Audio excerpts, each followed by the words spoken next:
watching New York 1 News all morning.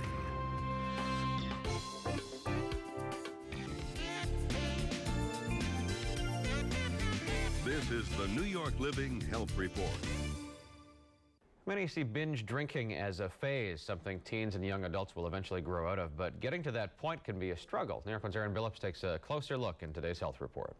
At first, it was kind of just a social thing. Like, whenever I went out, I was like, okay, I have to drink because everyone else is drinking. But it quickly became a problem for then 14-year-old Siobhan. Every time I drank, I would drink to the point where I was belligerent, or like people would have to be helping me. I couldn't stand. I would get very mean and violent. Siobhan, whose identity we've agreed to conceal along with her father's, is now 17. She's been sober for about 3 months after 3 years of binge drinking. Her struggle with alcohol is a familiar story often brushed aside as a phase kids go through. It's about 20% of kids start drinking between 9 and 13 years old. Marianne Chai, the medical director for the NY1 Center for Living, works with Siobhan and other patients ranging from 13 to 26 and their families, helping them gain control over their addictions. She says binge drinking remains a major problem in the U.S., something 20% of high school seniors engage in, according to a recent study published in JAMA Pediatrics. Their brain is profoundly affected.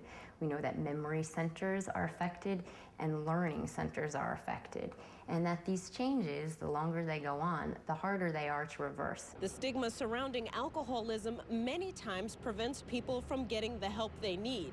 An important part of treatment and recovery for Siobhan was recognizing and addressing alcoholism as a disease. She can't stop. If she drinks, she'll have 10 if everyone else is having 2.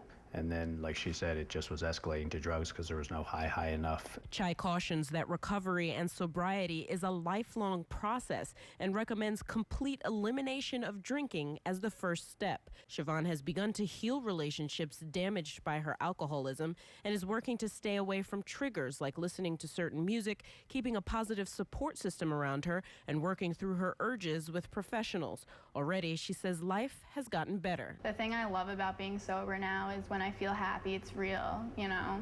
Even when I am upset, it's real. It's not because of a drink or a drug. In Manhattan, Aaron Billups, New York 1.